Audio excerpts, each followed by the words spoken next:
Dios te bendiga, sea la paz contigo. Hoy vamos a hablar de la gracia, un concepto que es muy conocido para muchos cristianos, pero que muchas veces utilizamos de manera incorrecta. La gracia la vamos a ver desde la epístola de Romanos 5:20. Dice que la ley se añadió para comentar el pecado, pero cuando el pecado aumentó, Dios se mostró aún más bondadoso, con mayor gracia. En otras versiones dice que cuando el pecado abunda, la gracia sobreabunda. Muchos podrán decir, no existe Dios porque hay robos, hay muertes, asesinatos, homicidios, violaciones, etcétera, etcétera, todas las cosas malas que tú te puedas imaginar y para argumentar que Dios no existe. Muy bien, dice en esta epístola de los Romanos que por un hombre entró el pecado. Por la transgresión de uno solo, todos hemos sido condenados a muerte y por ese pecado ya no tenemos ninguna esperanza en nuestra vida. La mayoría de los seres humanos nos quedamos en esa parte. Es que si Dios existía no habría guerra, si Dios existía no habría tanta maldad. No, espérate. En primera, la maldad no entró por causa de Dios, la maldad entró por causa del hombre. El hombre fue el que desobedeció deliberadamente a Dios para hacer su propia voluntad y para hacer lo que esperaba. Y eso trajo sus consecuencias. Pero a pesar de que el hombre hizo eso, imagínate lo maravilloso de Dios. A Dios no se le ocurrió 1000 años después inventar a Cristo y después de inventar a Cristo mandarlo a la tierra para morir por nuestros pecados. Y me refiero a 1000 años después del primer pecado. Dios desde antes ya sabía la tendencia. Dios ya sabía que Satanás estaba haciendo y preparando algo para destruir la obra. Dios ya tenía su plan y su plan desde antes era Cristo. Si el pecado iba a abundar, si la muerte iba a abundar, la gracia iba a sobreabundar y sigue sobreabundando hasta este momento. Entonces, después de que Adán y Eva pecaron, el primer Adán, por decirlo así, Dios ya tenía su respuesta. En Génesis 3:15, si no me falla la memoria, vemos la respuesta de Dios para el pecado del hombre, que va a mandar a alguien que va a pisar la cabeza de la serpiente. Entonces, Dios desde siempre ha tenido gracia para con nosotros, aún después de haber pecado, aún después de haber matado, aún después de haber hecho cosas que no debimos de haber hecho. Dios muestra su gracia. Pero es más fácil para nosotros como hombres decir que Dios no existe, decir que Dios se ha olvidado de nosotros o que nos mira desde lejos, pero no es así. Dios está más cerca de lo que nosotros pensamos. Dios siempre muestra su gracia para con el que quiere. Imagínate, sin la gracia de Dios no podríamos orar. No podríamos creer que tenemos respuesta de parte de Dios, porque no hay gracia, si es que no lo hubiera, si es que la maldad simplemente abunda. Y si bien en este mundo la maldad abunda y casi donde quiera que volteas ves algo.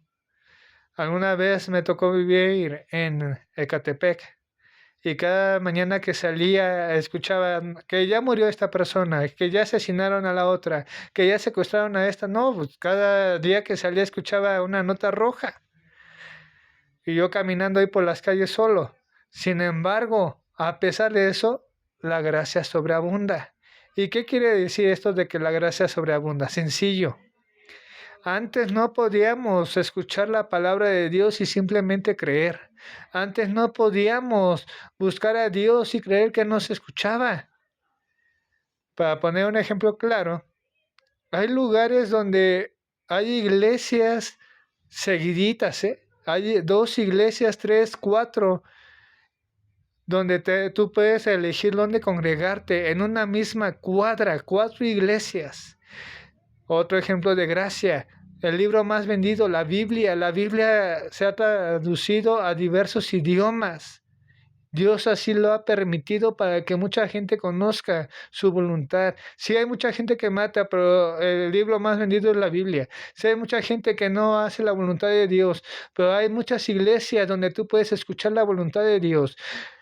Sí, hay muchas cosas que no nos parecen, pero siempre va a haber un predicador en la calle que predique la palabra de Dios y aún reparta folletos, siempre hay uno.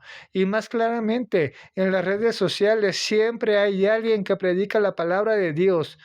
¿Tú puedes decir que el mar sobreabunda? Sí, pero la gracia sobreabunda.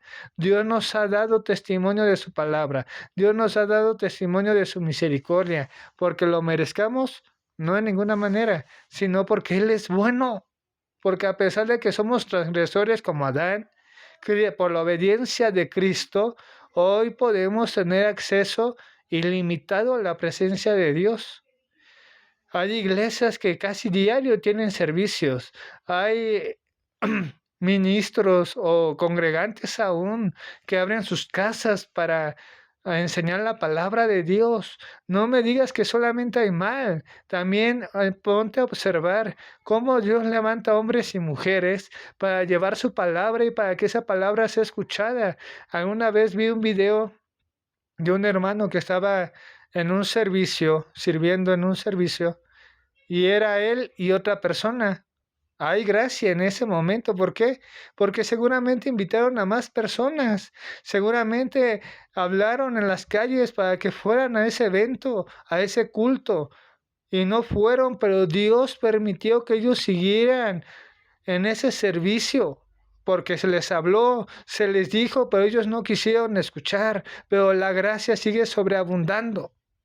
Es más fácil ver que el mal está al acecho y no que la gracia sobreabunda, porque no mereceríamos tener iglesias en abundancia, no mereceríamos tener predicadores en la calle, no mereceríamos tener Biblias al por mayor, pero Dios ha permitido todo eso para que veamos que si bien hay mucha maldad, también hay mucha gracia de Dios, más que maldad. Y esa gracia es para aprender su palabra. Y esa gracia es para servir. Y esa gracia es para congregarnos. Y esa gracia es para estudiar. Y mucho más importante, para que nosotros podamos estar en constante comunión con nuestro Dios. Si por la obediencia de uno fuimos justificados, ¿por qué no aprovechar? No para pecar más, sino para buscar más. Nos pasa algo malo, vamos a buscar. Nos pasa algo que no entendemos, vamos a buscar. ¿Por qué? Porque la gracia sobreabunda. No se trata de entender todo lo que vivimos en nuestra vida cotidiana. Se trata de entender que Cristo nos abrió la puerta para estar todo momento, en todo tiempo, en la presencia de Dios. Si podemos estar en todo tiempo y en todo momento en la presencia de Dios, entonces ¿por qué no lo aprovechamos? ¿Hay culto hoy? No, es que hoy trabajo, no, es que hoy estudio, es que hoy esto, es que hoy lo otro. Ten cuidado, porque si Dios está sobreabundando en la gracia, cuando Cristo regresa a juzgar, no habrá excusa ni para los creyentes, primeramente, ni para los que no lo son. Porque Dios a todos nos ha hablado, Dios a todos nos ha dado oportunidad. En mi iglesia, por ejemplo, cada mañana hay oraciones. Si uno dice, no, es que en mi iglesia no daban tiempo para oración y para enseñanza, espérate. Había días en los que había células, había días en los que había oraciones. ¿Por qué ninguna tuviste tiempo para estar? Si Dios, por la gracia sobreabundante, permitió que hubiera estudios de la palabra en diversos días, permitió que hubiera oraciones en la mañana, y tú vas a excusarte en decir que no hubo momento en el que tú pudieras escuchar la palabra de Dios. Te estás engañando, porque el verso dice que cuando el pecado abunda por nuestra necedad y por la ley, Dios hace que la gracia sobreabunde. Entonces aprovecha la gracia para saber más de Dios, para saber más de su palabra, para empaparte de aquella palabra que te va a levantar en los momentos difíciles. Dios ha hecho todo para que la palabra esté a nuestro alcance y esa palabra nos edifique y nos transforme. Gracias por escucharnos. Nos vemos la siguiente semana y que Dios te bendiga. Amén.